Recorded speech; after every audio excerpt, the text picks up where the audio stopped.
Good afternoon. It's Thursday, January 1st at 4:01.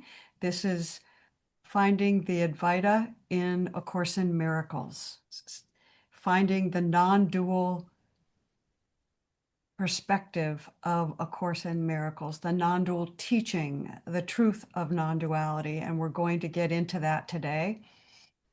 I want to welcome everyone here. And we have a small gathering today, but this is good. We can have some good conversation when we do this. So I'll open with our invocation, and then we can get into it. The impulse comes to gather, the quality of how we are together, how we talk. This is our gift to the world. The purpose of every gathering is discovered in the gathering, to recognize beauty and to love what is beautiful. Conversation rises out of every particle. It is all alive. Welcome to this empty table, a cleared place where something new can happen. When you take the hands of someone you love, what do those hands become? Let's take our each other's hands across the Zoom table here.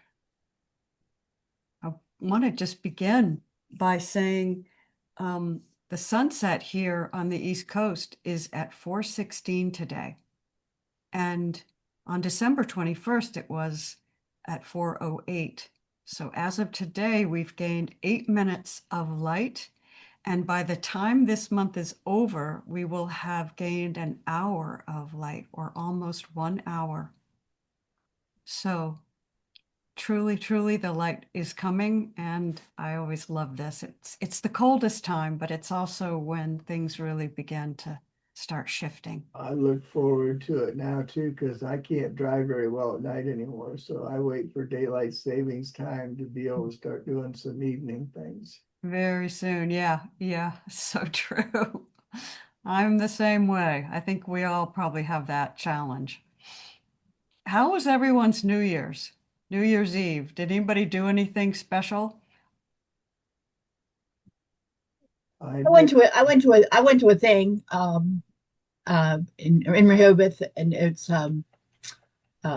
was a gay woman's sponsored thing, and I went with a lot of my friends. I don't identify that way, but anyway, it was lovely to see how diverse the crowd was. It was everybody just there, without identification kind of thing, and Yeah. maybe and there's a very good band um, that's local that was, they're just enjoyable. They really do good renditions, and they're, as I like to say, they're tight. They're very practiced and professional. And so it was a BYOB thing at the convention hall. And it was from 6 to 9. So, we're all, Whoa. over some line. That sounds really good. You I partier, did you. Cindy's podcast, and that was it. I haven't seen the ball drop since the Dick Clark stuff. I saw Dick Clark for the first time when he took over. I can't remember who the Guy Lombardo, is that who? Yeah. My parents used to watch all the time. Oh God, was it? Yeah. I Yeah. couldn't remember his name before, but I so I did her podcast, and then Ohio State was playing for the football playoff game, and they were ugly from the beginning, and so I was in bed well, I had to get up early. I secretary an AA meeting on Thursdays mornings, and I had to get up early to get that going. So I didn't see the ball drop again, and I enjoyed the podcast and went to bed with that on my mind. Oh, it sounds great. That sounds really good. We did a great podcast, this David Gian, talking about desire, huge desire, stepping into the huge desire without needing anything. And then I ate well and watched TV and spent time with God, and I was asleep at midnight, which made me very happy. Yeah, that sounds good. Mel, how about you? Oh yeah, I was just mellow. But it was funny. I saw somewhere they were doing this poll or this survey, and it got me laughing because it said that 1 in 5 Americans prefer having root canal than to going to a New Year's Eve party. Oh, Wait whoa. for that. I think, Wow. Wow. people getting drunk and trying to stay up till midnight and getting drunker and drunker, like somehow, yeah, I remember that my stuff. scene. So I enjoyed just being home, yeah. But today we went out. We got invited about an hour away, so we got together with some family and other people. So that was just very quiet and mellow, and that was very nice. Yeah. So Yeah, and when just you my family. Yeah.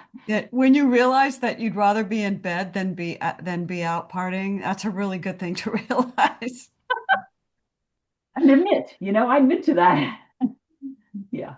Yeah, I don't think I've seen midnight more than once in probably 40 years, almost 40 years. Oh. Wow, that does me. That's about 15 for me. Well, I stay Yeah. up late. I usually go to bed around midnight, actually. Wow. But then it's hard to get up in the morning. That's the problem. Wow. Whew. Have it the other end. Uh, Yeah. Well, well, Happy New Year, everybody. Did anybody have a word or an idea, a thought, or anything that they thought about that they'd like to just have foremost in their mind for this year or for this month or I think I'm going to take you can't mess it up, yeah, you know. that's a good one. That's a good one. I like that. Yeah. Well, I I was given one this morning that I wrote down for me was to stay in alignment with Alignment. with my source. That sounds good. Alignment. This morning I was writing some messages of gratitude. Again, just extending love. And it dawned on me that there are a number of people, not a lot, that have flown through my life that I am not fully able to do that with. Like there, I discovered that my saying to them, I am so grateful for the ways that you showed up and made a difference in my life. Some that you know and some that you may not know. And there was this feeling that arose in me that to state that they had this positive, and it's subtle, that if they're right, there's something in me that's wrong. Like I felt that. And so there's a real, real intentional desire to neutralize that and be able to express loving gratitude without needing to receive anything in return, without independent of how they may be doing their life now, and so it's a real, very focused, it's not a yearly intention because and the guides say clearly that once you decide to do this, you start doing it. So I've decided it's not going to be hard, but right now it feels intense. Like I'm really feeling that there's this sense of I can't thank my ex-boyfriend for how he helped me 6 years ago after that, how poorly he treated me in the last couple of years of our relation. Like I'm noticing that it's there. And so there's a real intention to forgive. Rhonda's like, it sounds like you're talking about forgiveness. Mm. But it's all, the guides say, you can become something other and all it'll cost you is your history. And so I'm actively in a practice. There's 3 or 4 people very specifically that I'm just going to completely neutralize till I get to the point where I'm just going to be grateful for their existence, Yeah. honestly, inside. And Yeah. then either reach out or not, it won't matter. But it feels really good. and really like intense right now, if that makes sense. Yeah. Yeah. So Yeah. Amy, I got your book Training Wheels, and it just came because I wanted to start this new year with reading your entry for every day, and it's so well written. I just feel so close to you because it's like, wow, it's just such a masterpiece that you did. It's just amazing, and it really helps so much clarify, the Course in Miracles. That's always my issue with, it's so wordy and everything, but you've brought such clarity and a new way of a freshness to it. So each day I'm going to be with you in that. So I'm so grateful. That was so grateful for that.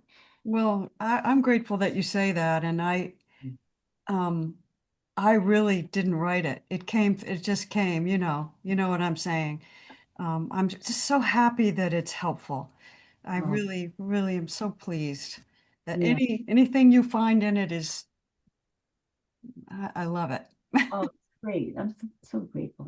I'm trying to, my thing is trying to live without knowing, live in this place of not knowing. So you're staying open, just open and available. So, Yeah, yeah, yeah. and how about you? My word for the time being is appreciation Oh, and just learning to see what is worthy of appreciation in everything, you know, like and it extends to lots of different things. Like when I'm in the shower and I have the hot water on and I turn the hot water off, I always thank the hot water for being there. Like, yeah. thank you for giving me, for allowing me this experience. Thank you to the hot water tank and the pipes and the person that figured out how to get hot water. Because I sometimes have this sense that I've had experience where I never had any hot water. And so I just really appreciate it, and I appreciate that I can turn a light on and the lights come on and uh, other things that just, um, yeah, lots of other things, just trying to play with that word and see um, how often I can let it inform the moment, you know. It makes you so much more observant too. Yeah, Yeah. Yeah. yeah, yeah. Yeah, I recall when somebody said that's how you start, with that big concept was, thanking the soap and the water. And, I remember saying, what? Yeah, But it does put us in that place of appreciation, cook. I like it. Thank you it, for that. it does. Yeah, and even appreciating the the difficulties, apparent difficulties of this human existence, this human experience, because I'm sensing more and more how beautifully it refines the spirit. It really, really refines the spirit so beautifully.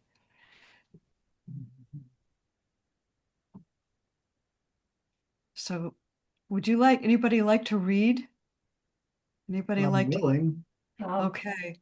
I think if it would be all right with you, I'd like to start off on page 285 of the Circle of Atonement book and have Chuck, if Chuck would start with paragraph 11, because paragraph 11 is going to set the tone for this next section.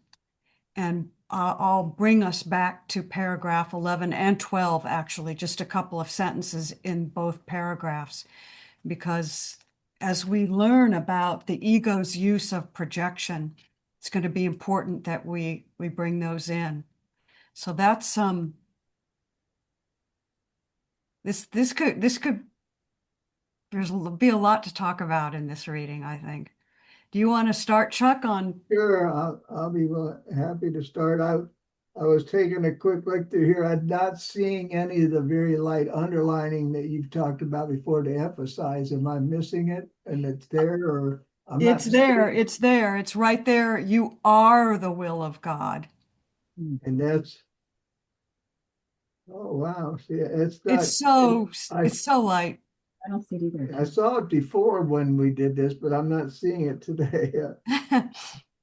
All right. You ready for me to start? Yes, sir. All right. You are the will of God. Do not accept anything else as your will, or you are denying what you are. Deny this and you will attack because you believe you have been attacked. But see the love of God in you, and you will see it everywhere because it is everywhere. See his abundance everyone in everyone, and you will know that you are in him with them. They are part of you as you are part of God. You are lonely. You are as lonely without understanding this as God himself is lonely when his sons do not know him. The peace of God is understanding this. Wow, that's an awesome paragraph. It really is. And there's a ton going on in that paragraph that is both dual and non-dual. That paragraph is speaking on many dimensions. There are, and I'd like to just point out a couple of them if it would be all right. And since this is my gathering, I'm going to do it. When I lifted up my glasses, I saw the underline. Yeah, okay, good. All right. So let's go to that.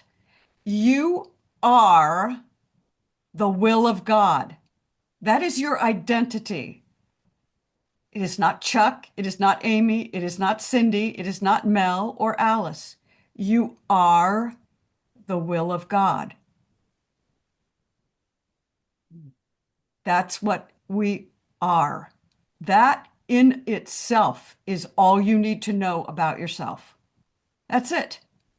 Anything else that happens is just et ceteras, right? Mhm. If you are the will of God, then everything else that happens is exactly that, the will of God, because you are God's will in expression.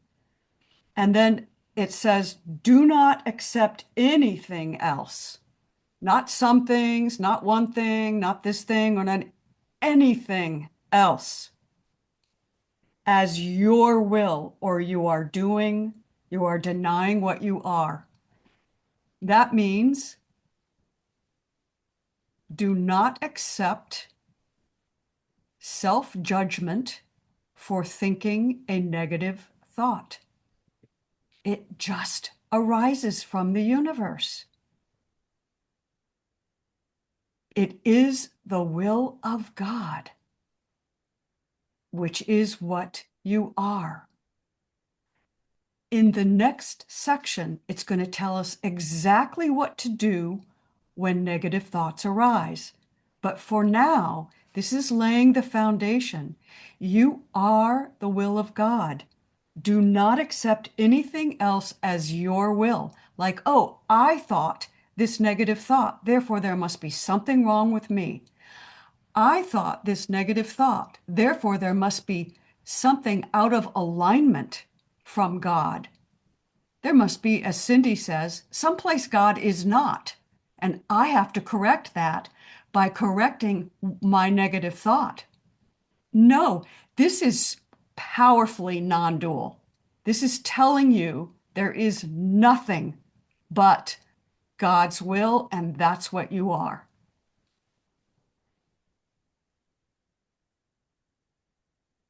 But then it also says, you are as lonely without understanding this as God himself is lonely when his sons do not know him. That is extraordinarily dualistic. I Yeah. was going to say, And that's why I'm saying this paragraph is powerful, as Chuck pointed out, because it is speaking to us at multiple levels. So a new student could read this paragraph and hear that God is lonely without me.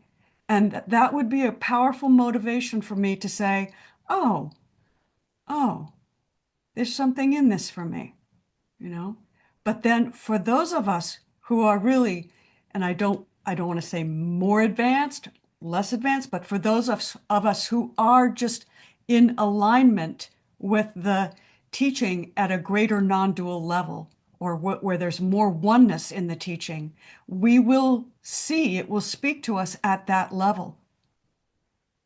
When it says, and it underlines, you are the will of God.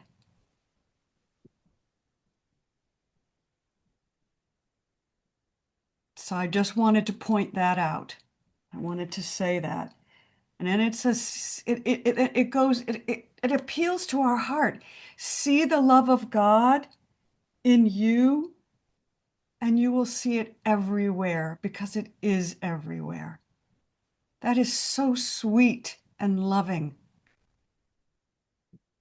So loving. Right? And don't we yearn for that? There is so much mercy in that sentence. Mercy, mercy. See his abundance, the abundance in everyone, and you will know it in yourself. You will know that you are in him with them.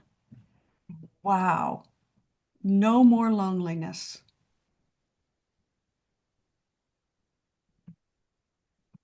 No more loneliness.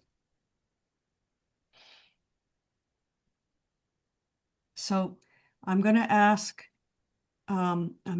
Mel if you will read paragraph 12, because this then goes even deeper into this. There is only one way out of the world's thinking, just as there was only one way into it. Understand totally by understanding totality. Perceive any part of the ego's thought system as wholly insane, wholly delusional, and wholly undesirable, and you have correctly evaluated all of it. This correction enables you to perceive any part of creation as wholly real, wholly perfect, and as wholly desirable.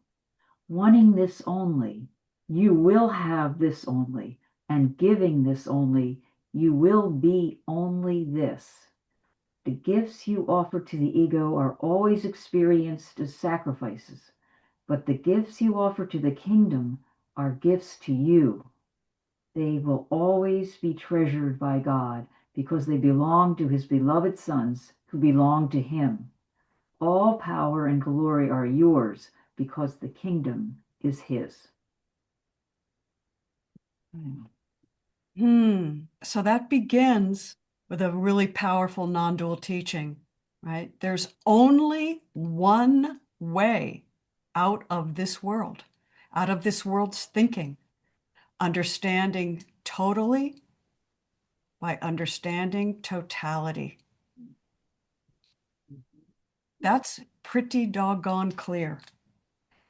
And then what follows after that is just using the word wholly over and over and over again. Wholly delusional, wholly undesirable. And you have correctly evaluated it. Yes, you have correctly evaluated it. As Cindy says, either everything is a miracle or nothing is. Right? Right.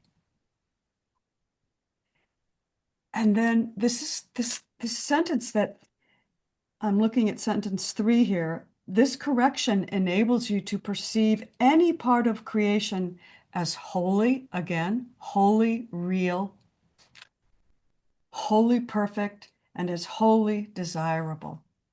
So any part of creation that you see as whole opens up the whole thing for you. Right. It opens up everything. You only need to get a part of it to see a part of it, and you'll get all of it.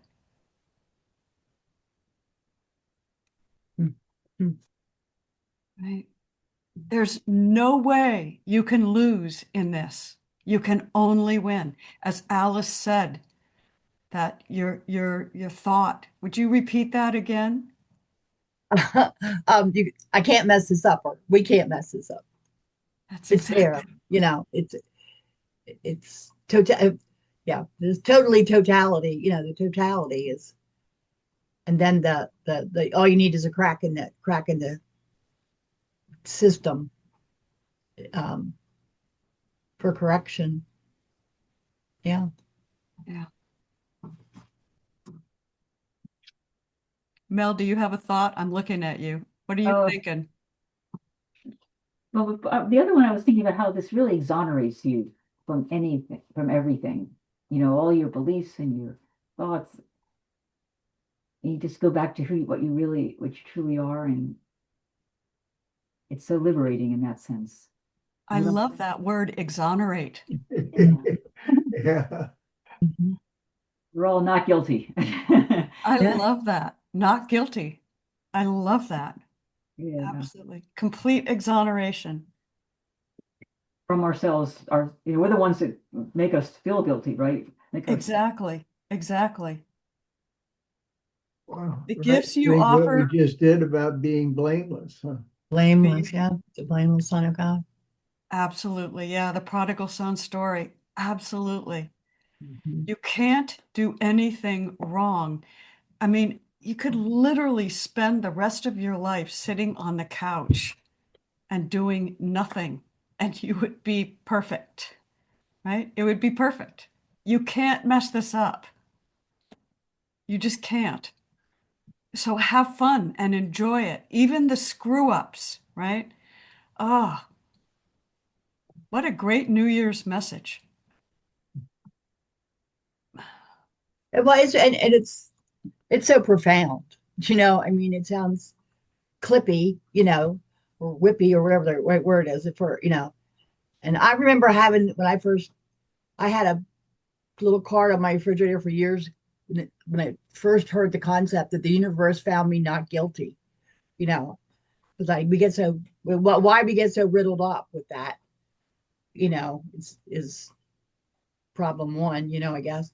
But just to feel that freedom and release and exoneration, what a great word. That I'm not guilty of anything. You know. And that if we're here being God's will, it's like, Native Americans, but I'm a creation of the Creator. How could anything be? How could I mess up? You You know. can't, you can't mess up. We are only adding to creation. Mhm. We're only adding to it. And as we start this is a short section. So let's start it, and I'm going to ask us to think of ways that the ego, because this does ask us to think of ways that the ego uses its ingenious. It was created by geniuses, and it has ingenious applications. And so we'll take a look at some of that. Um, so Alice, do you want to start us off on paragraph 1? Sure. The ego's use of projection. We once said that without projection, there can be no anger. But it is also true that without extension, there can be no love. Extension is a fundamental law of mind, and therefore one which always operates. It is the law by which you create and were created. It is the law which unifies the kingdom and keeps it in the mind of God. To the ego, it is the law of projection, perceived as a way of getting rid of something it does not want. To the Holy Spirit, it is the fundamental law of sharing by which you give what you value in order to keep it in your mind. To the Holy Spirit is the law of extension. To the ego, it is the law of deprivation. It therefore produces abundance or scarcity, depending on how you choose to apply it. This choice is up to you, but it is not up to you to decide whether or not you will utilize the law. Every mind must project or extend, because that is how it lives, and every mind is life. There's a lot in there. Yeah.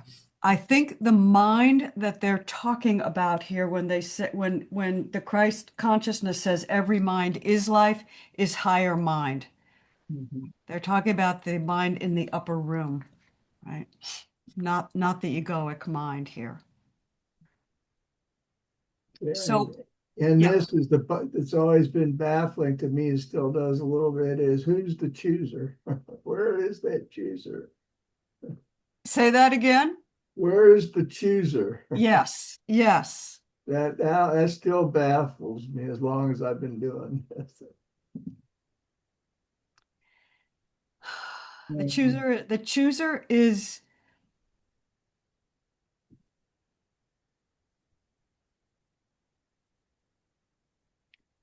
in the dream, really. The chooser is in the dream until the chooser recognizes the dream. And then the chooser chooses the will of God because it recognizes that that's what it is.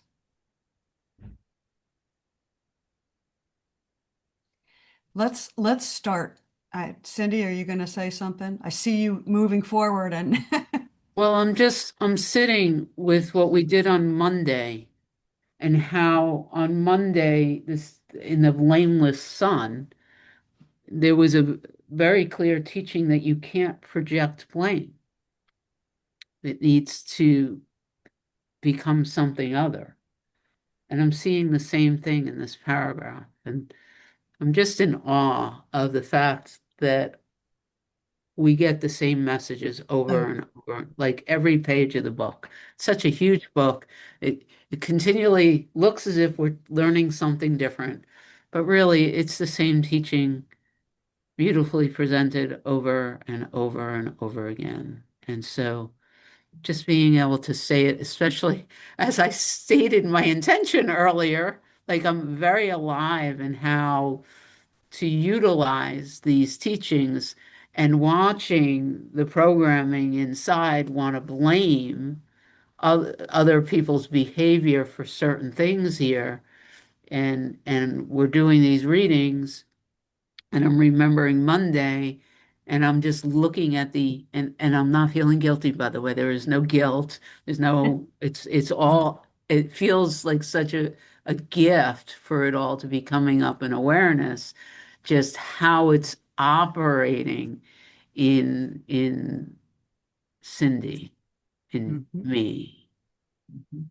And, And awareness Cindy alone is expression. curative, I've heard. So just Mhm. like seeing, like these inner thoughts, what do you mean? Express love to these beings. Do you know what they did? I could tell you what they did. You're not going to love them if I tell you what they did, And yet these teachings state, now, wait a minute, nobody did anything to anybody. Mhm. So it's just being able to say that all out over and over and over again.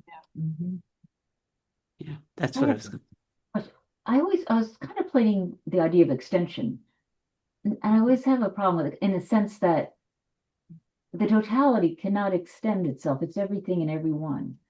So how can it extend? That there's nothing beyond it. So extension then is, I guess, is in the dream. In the dream, or Well, how do you know that, Melanie? How do that you know that there's nothing beyond the everything from the point of view of where we are? Do you know that? well, I'm going to jump in here. I'm going to jump in because Mel, as so often you do, you steal my oh no, my thought. Um, Without extension, there can be no love. Without extension, there can be no love. So we know that the ego projects it misuses the whole idea of extension by projecting outward. But extension is the fullness, being so full. I love the word effulgence. Mm. It's the effulgence that is so full that it cannot contain itself. And so it has to express itself in infinite ways because it's infinite. And extension is consciousness expressing itself in infinite ways, in infinity. And that's what extension is. That makes sense because the word extend just kind of gives you the sense of, moving outward. It But does. it's Yeah. Yeah. I know. I had to say similar stuff. It's like, what if it's all, using these words, but but infinity is beyond all, sort of what I was like, how can it be beyond, how can it be something beyond the oneness or something? And I do think a lot of these are like how we travel through the human experience, for whatever flipping reason, you know, and it's like one, and I'm taken from a teacher, but it was like figuring out like what are the qualities that we are attracted to or like to see in others or something like that. And that's a clue of how to find it. You like somebody because they're brave or they're courageous or, of a force of change or something. And then you say, oh, okay, I align with that, as the quality of the higher rooms. And then he's like, go be more of that. Like maybe that's the assignment, to be a frequency of love that expands love in the room that's full of not that, or or just replacing the negativity with like forgiveness. It's like you have these things in like little circles where somebody's going off on somebody, and it's like you can shift it by saying, "Hey, we can look at this differently." They just didn't understand or whatever. You know what I mean? It's like the application as humanity, being both divine and human, was obviously seems to me to be what the trick was going on, and to be more of the divinity than We're always divinity, Alice. We're yeah, never not that. We're right, never not that. right, The human is just a dream. It's yeah, and I use that term, words, as you've said, words are, they're just words. They can't really we don't really understand infinity. Our minds can't really grasp yeah, the infinite, the absolute infinite. And Rupert Spira did a really good job of expressing it for me once when he asked us to imagine every second of your day gets put on a piece of paper. And and that second contains all the emotions, all the sensations, all the thoughts, the fullness, in complete, absolute fullness of that 1 second in your life. And imagine you could see in 360 degrees, so you see the whole room, everything in that 1 second. And then you take that and you put it on a piece of paper, and then you take the next second that has that equally rich and diverse content, and you put that on top of that piece of paper, and then the next second, and the next, and the next. And you do that every day for your whole life. And so you have this infinite almost stack of seconds of every paper. You have a book of all your seconds that are completely contain all the richness of that second. And then you take that and you compress that into one. And that one piece of paper contains every second, every richness of every second, of every minute, of every day, of every year of your life. Wow. And that's all in one. Then you take another person and you take every second that they have existed and you put that second into the same pile and you compress that into one. And then you join that person's with yours, and all of that gets compressed into one. right? And then you do that for your whole family. And then that gets compressed into one. And then we realize there are how many billions of people on this planet, and how many there have been throughout time. Each one, every second, on a piece of paper, compressed into one. That is the beginning, just lifting the cover on the infinite. Hmm.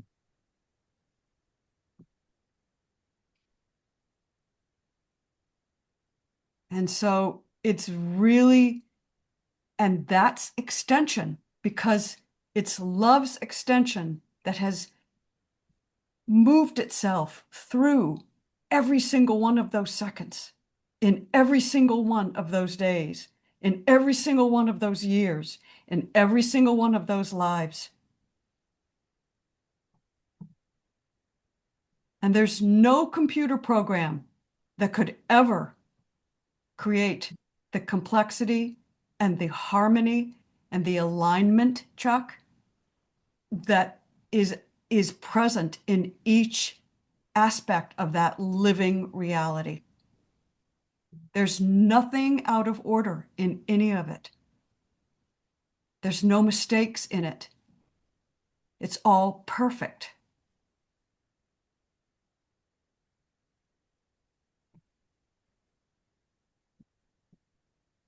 And that just begins to describe Mind of God, because there are universes after universes after universes. And we can feel like we're nothing if we think about that in a nihilistic way or nihilistic way, but we are everything in it.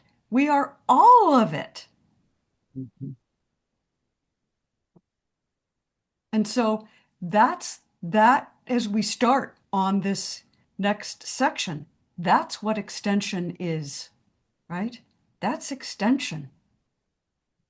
That's Mind of God. So That was really helpful what you just, because I had read that chapter in his book where he talks about the different pages, and of course I didn't quite get it. So thank you. I always wondered about that one. So his point is to kind of express the how the infinite is so beyond what he's just trying to point a little bit to how it's beyond. Yeah. yeah, the little mind can't understand it. It's we have to just, as you all know, just go quiet and feel your way into it, you know. And we aren't meant to be able to understand it here, because we've just narrowed the focus so much. But this is the experience that we're having, right? And we're adding. All we do in our lifetimes is add to that extension.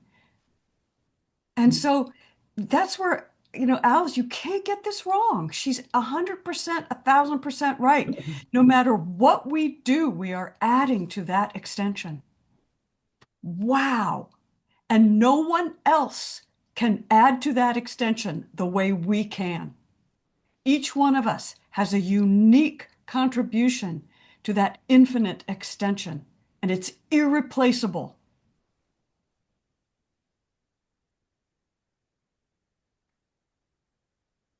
So the ego, which is created, this is what this first paragraph is telling us. And let me just say this again. If extension, which is love, was not always present, extension is like consciousness. It's always there. It is never not there. If it was not there, we would not exist. None of us would exist, right? But projection is a misuse of extension. It is the attempt to extend within the material realm, within the finite realm, which is impossible to do. That's an oxymoron. You cannot extend in the material finite world. Does that is can Even as love, being love. only in love, because love is infinite. Only in love. Love. Using the laws of the finite world, you cannot extend. Right? The Because only, everything is separate. So there's no connection there. Yeah. yeah, yeah, yeah. And so this is why we're learning here in this first paragraph that you have to project, right? You have to create that separation in the mind. You have to project it outward as separate bodies, separate beings, separate moments. That's what projection is. And there's no love in that because it's separation. It's based on the law of separation.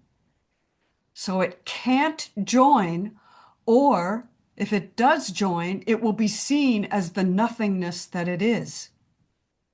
Mm. Mm. Mhm. So in this little dream world that we're having, it does seem that projection is real and separation is real, but it's just a dream. It can never be real because only extension is real.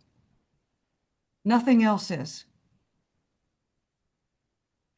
And it's the same way eternity, we try to break up eternity into seconds and minutes and hours, separate it out and make it little pieces, the same Yes. way we do with infinity. Exactly. And so there's a key sentence here at the very end that I want to make sure that it says every mind of God, every higher mind must project or extend because that is how it lives, and every mind is life. Right? So God extends itself, it's mind of God. These are just words trying to explain the inexplicable. Mind of God extends itself into mind. It can only extend through mind as mind. So it extends. And so that gift of wanting to extend comes with mind of God. Mhm. But in the dream, that dream gets turned into projection and not extension. Because we don't have the choice of whether we want to extend. We have to extend because we are love, extending itself. And in the dream, that extension takes the form of projection. In the dream. In the Okay. dream, in the dream, right?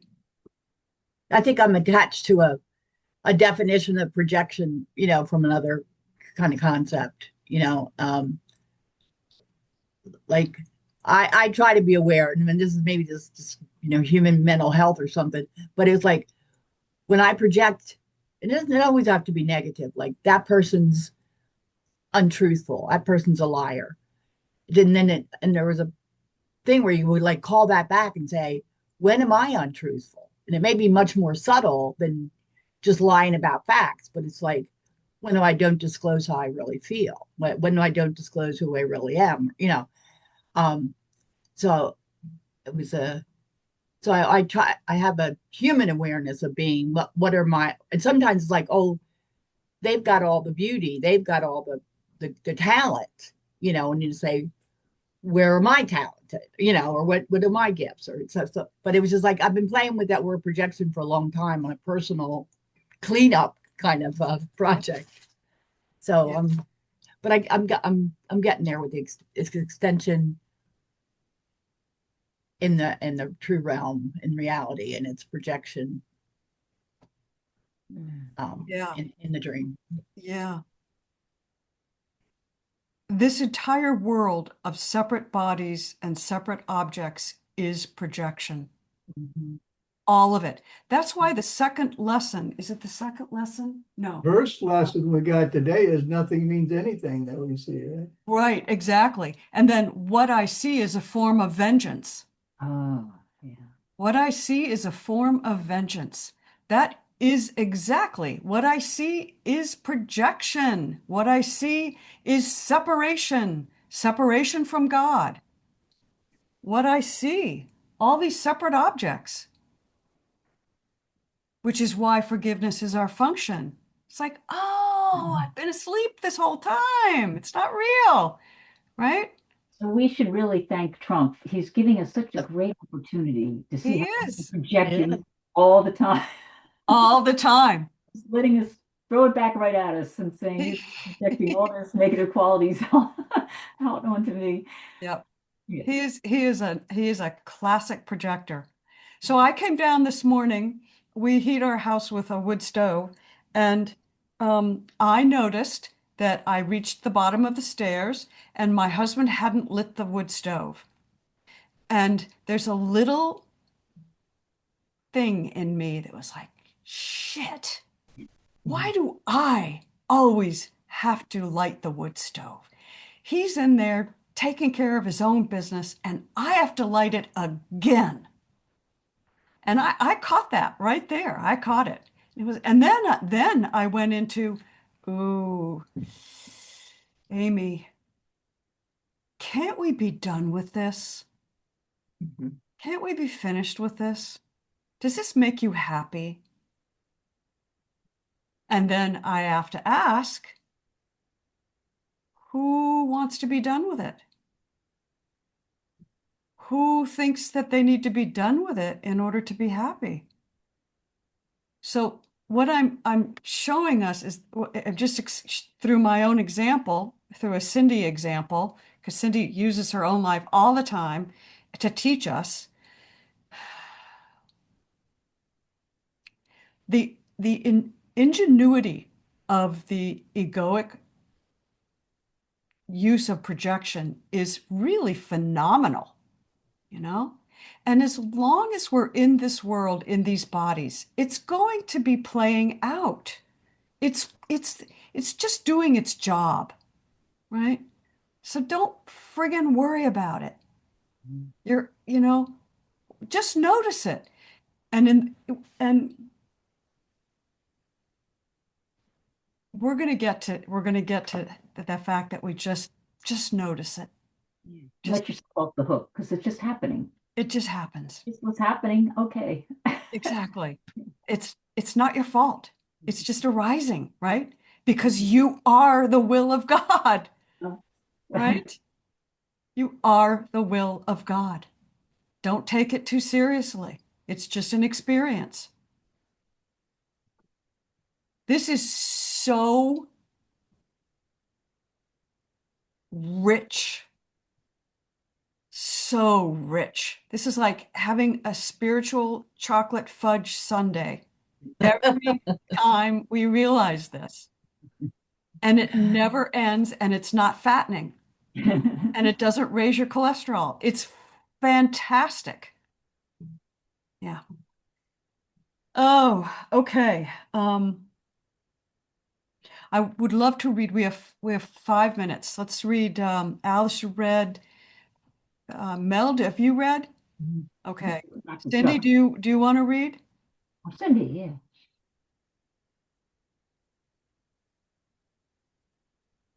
And read. Paragraph 2. The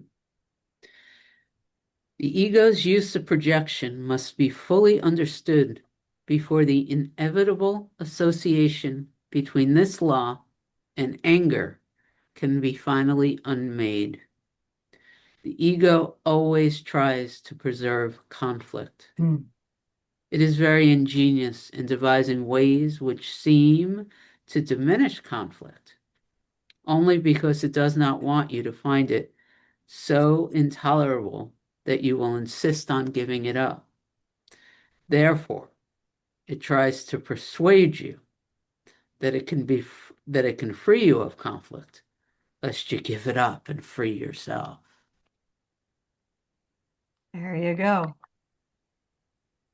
One of the things that has been coming to my awareness more and more is the awareness of those thoughts. Uh, Michael Singer calls it the roommate in your mind, right? But I'm aware, similarly, like the fact that Amy was able to just reproduce that experience this morning means that what Amy is something that holds the thinking, but isn't the thinking. Because if you are those thoughts, then you wouldn't notice them. Because Muji says scale can't weigh itself. I love that picture and I understand it, right? So the awareness, I watch it. I watch it when I'm talking, like got off the phone with my mother, and I could watch the thinking want to start something. And I'm sitting here, I'm laughing. And I literally, in this space, I'm just laughing, going, not today. Not today. Like That's great. That's Cindy great. dies, I am eternal. Today I'm going to rest as that. And if what I am is eternal and I was never born and I never died, then identifying a voice on the other end of the phone as my mother, who should be behaving differently because she gave birth to me, doesn't even make any sense. Because I'm the Alpha and Omega. I was never born and I'll never die. And at least for today, coming back to resting is that, and then watching these thoughts that continually state they shouldn't have, they couldn't have, like the thoughts. They're just so fun to watch when you're watching them. Yeah. So I love that. The scale cannot weigh itself. It's- It can't. So that which notices the thoughts cannot be the thought. It cannot be the thought, or it would not be able to notice the thought. And that is the mind of God that has extended itself as us. We are that mind. We are that consciousness. And I've started to look at that thinking mind as almost like another organ or like my appendages, right? I am to the thinking mind as I am to the hand, or I am to the fingers, or I am to the knees. It's useful, but it Yeah. doesn't identify what I am. I am, right? But I ain't the thinking mind. right. Something in me, but not all of me. I'm not imprisoned by it. And this is why it says the ego tries to persuade you that it can free you of conflict, lest you give it up and free yourself. Once you notice that you are not the thinking mind, that the scale cannot weigh itself, that's that crack that we talked about earlier, where you see wholly, and then you're never the same again. The rest of your time, once you see that, will be just opening and opening and opening. You can never take that back, right? It will So here's always. There, in I listened to a podcast. It was another Tammy Simons just recently, and she interviewed David Brooks. Do you all know David Brooks? He wrote for the New York Times. Yes. Yeah, he's always out. He's very intellectual and he's very cerebral. He mentioned that he's so cerebral, but he had this an awakening experience where he realized that love. He had no connection with his emotions, and he had never really expressed love, and it made a huge change in his life from someone who went from being so, knows everything and so high achieving and doing everything and to recognizing the value of love. So it was interesting to see from somebody who was at the high end, intellectual world. I noticed that it really changed his writing, Mel. Yeah, Really, Yeah, really Yeah. did. he went 180 degrees different, didn't he? That's right. well, he does have Tammy. I think her most recent podcast is interviewing him. Okay, that's cool. Yeah. He learned Thank a you. lot. He knows so much about stuff. It's all Yeah. really interesting. He Listen. talked about climbing the mountain or something like that. I can't remember what that was in one of his columns, One but of his, and his new one is about knowing it's about being very present and listening with people. So you really learn to appreciate the power of just being that love, Yeah. Yeah. All right. Okay, gang. Cindy's made me the host. Because This has been great. I really hope that there will be those who will come back and listen to this because this has been a really good conversation, I think. So next Thursday, we'll start with paragraph 3, and we're going to just go through some of the different ways that the ego uses to sort of trick you. I'm using normal language here, but trick the mind into staying unaware of itself and believing itself to be the thoughts. So we'll go through some of those, and that's it. I'm going to read our closing invocation, and I just love this. I love this. I have so Thanks much for fun being doing it. here. I just love it. Thank you. Come, come, whoever you are, wanderer, fire worshiper, lover of leaving. This is not a caravan of despair. It does not matter that you have broken your vows 1,000 times. Still come, and yet again. And so we will gather around the table again on January 8th, and we'll delve a little bit more into that trickster ego. All right. Have a good evening. Thank Love you. us. Bye-bye, everyone. Thank you much. You're Thank doing you. Joel tonight too, right? All right. She's got to eat her dinner.